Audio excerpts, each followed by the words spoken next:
Welcome back. The Namibia International Feature Film Awards Selection Committee has selected Under the Hanging Tree as its first ever submission to the Academy Awards International Feature Film Award category. Now, the 96 Academy Awards are set to take place next year on the 10th of March in LA. To shed more on the film's selection and also what the nomination means is writer, director and producer of Under the Hanging Tree, Perivi John Kashavivi. Good evening and welcome, Perivi. Good evening. Thank you for having me. Thank you so much for being here. You have been in the film industry for quite a while. I think you were dabbling in film and it was unpopular for young people at the time to dabble in film. Yes. So talk to us about, your journey in filmmaking and in this industry. Sure. I've been working in the film industry for about 15 years now. I started my own production company back in 2008. Showing my age. It's called Old Location Films, but I've made films ever since I was like 8, 9 years old. You know, as with friends and cousins, we used to take old VHS cameras and that you'd make home videos with, and we'd make our own films. So I've always kind of been quite committed and obsessed with being on this path from a young age. And it's what you've always known you wanted to do? It is, for some strange reason, yeah. I grew up watching old Hollywood films, and I was telling somebody today, we grew up on like Open Time and Bob TV, and I mean, we used to steal SABC. Oh my gosh, did you say Bob TV? I said Bob TV, do you remember that? Yeah. I can't say if I do, because then I'll be giving away my age too. Right? But that was years ago. And I'm old enough to remember when we used to go to the coast just to be able to watch like SABC. Yeah. Well, not SABC, but back then it was, what was it called? Anyway, so we've come a long way now to like being spoiled for choice with films and TV shows, right, from Netflix to Amazon, what have you, multi-choice. And I was saying now, we released this film this year, but you've also had like 13 Namibian films, I think like just under an hour long, be released on multi-choice. Yes. So from Open Time to like laying back and choosing like what Namibian film do I want to watch tonight. Yeah. It's been quite a journey. What are your thoughts on the Mukarab project anyhow? Because we obviously, it's been a collaboration between MultiChoice and the NBC, and we've had the privilege to see some of these films and behind the scenes footage and so on. And I mean, I'm biased obviously, but I think it's a great initiative and I think it's great for the film industry. I think it was a brilliant collaboration between the two platforms. But as an independent film director, what are your thoughts on some project like this and the elevation of the film industry, Namibia's film industry? It's impressive. We have the Film Commission, we have NBC, we have MultiChoice, so we have now all these different players that can hopefully all lend support to filmmakers. And I don't think we've seen that kind of diversity in terms of different avenues and potentials for films and filmmakers. And I think we're also still trying to discover like what is a Namibian film. Yes. So it was cool to see just the variation and the very different styles and themes, and you can see some patterns because clearly all Namibians eat kapana every day because every film had a kapana scene. Right. And this is some of the things we're saying like after our screenings as well, like what is a Namibian film supposed to look like, and what film gets to represent Namibia on TV or at the Oscars or in the cinema.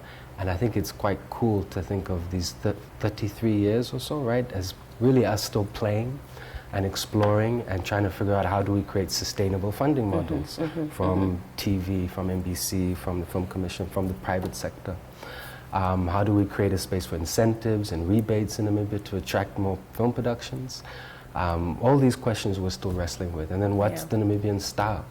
What's our thing? Is it in the humor? Is it the locations? Is it the... Right. And that's been fun, I think, How would you describe the films that you've, directed, produced, etc., written?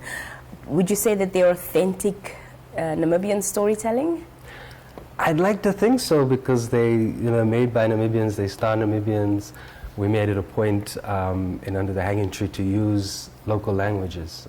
So, I mean, one of the requirements to be considered for the Oscars is in this category. They used to call it Best Foreign Language. Now they call it Best International Feature. Right. One of the main requirements is that the film is 50% or more non-English. And I've also always been intrigued why many Namibian filmmakers use English like a lot of the time, and that's of course we speak English, but really the reality in particularly central Namibia is you hear a bit of everything. You hear Afrikaans, you hear English, you hear Oshirero, you hear Kwekwe, you hear Oshirambo, you hear a mixture of languages. So one of the efforts to try and be authentically Namibian for us with Under the Hanging Tree is that we showed that. We had very little English, you had all these other languages, and you had characters speaking in both of them and switching between, which is also one of, I think, our realities. What influences your directing style? Of course, if you've been interested in film for as long as you have, you clearly would watch a lot of film as well. So, you know, where do you draw inspiration from? Which directors sort of speak to you? Tarantino, maybe? I don't know. Right. Tarantino, I'm a big fan of course, Scorsese and many of Hollywood directors that are still working today. But for this, I was more influenced by West African cinema. Filmmakers like Suleiman Cissé, who made a film called Yelin in the 80s, and filmmakers like them who are very much influenced by the griot system, right, the griot tradition rather. So being a storyteller, being an indigenous wisdom keeper, a custodian of your community's culture in a way, and how do you pass on tradition and use film in this kind of griot way. Whereas we grew up learning film to be a very commercial medium, kind of seeing, watching DSTV, watching Hollywood films. The French, the Europeans have like a more of an artistic style, right? Bollywood, they're big on musicals.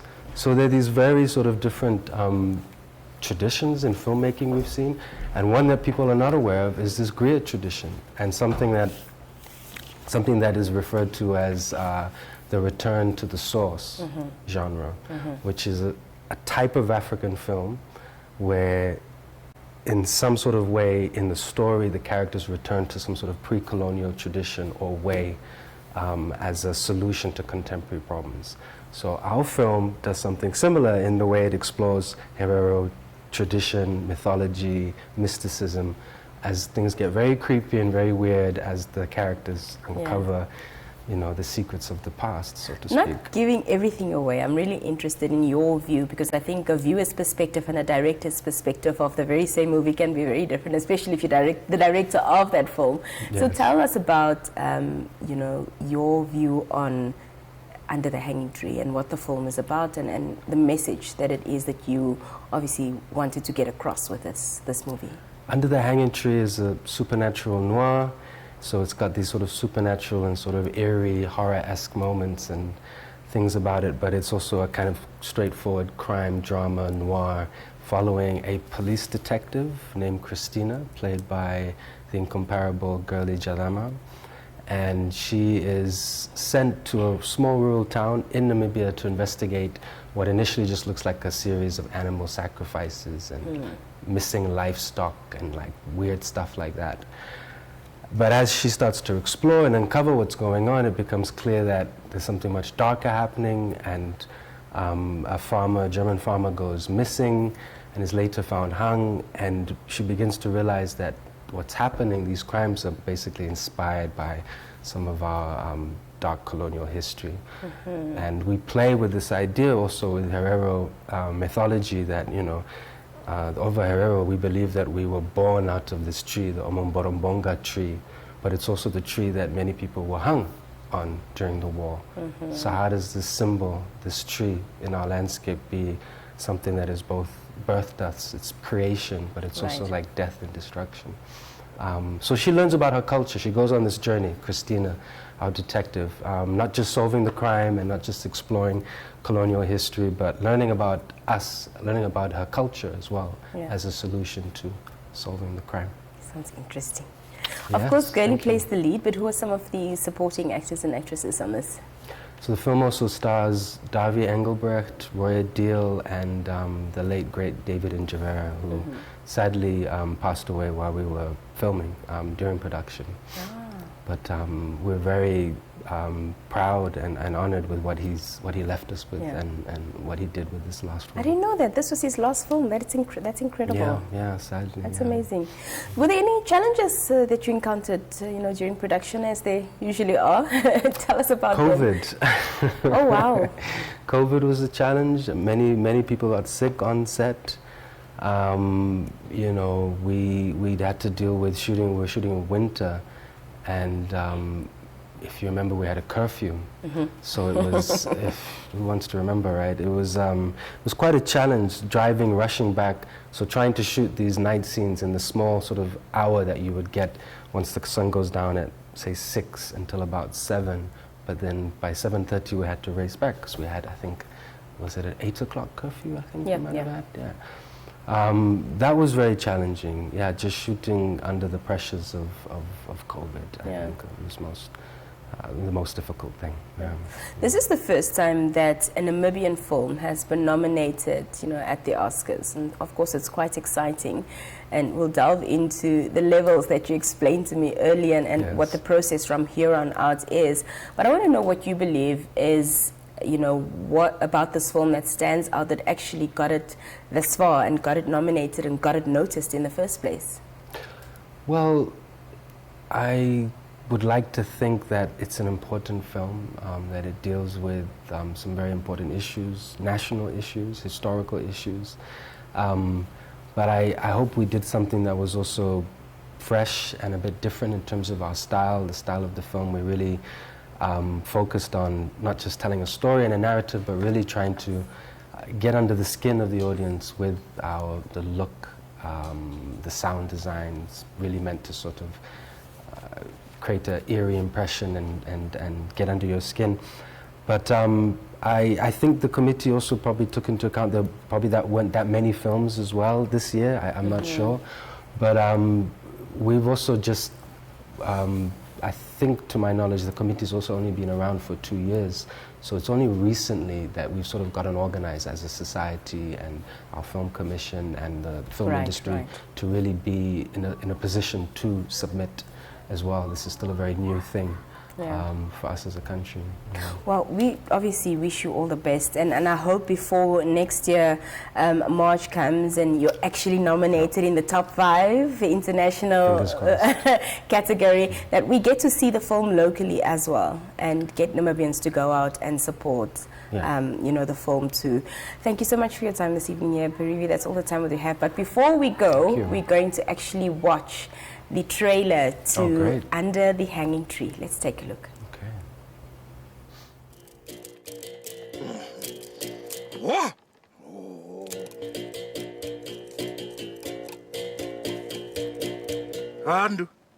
Andu yetu ko huru tutu.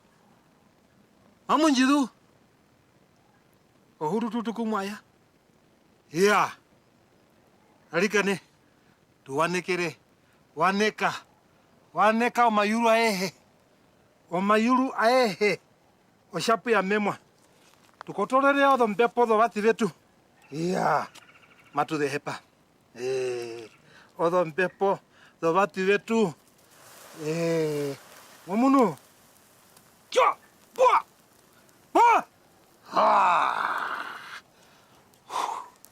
Alikane. O mahietu. O bandu vetu. Muba panjalero mahiwa, muba panjalero minyo vyao. Wandu vetu, kuwa tulikira komitio mireke. Wandu mama tubeshiwa, opuwe rimba. No matube paha, matu kotora. Ombintu, jatika mehire tundu. Oh.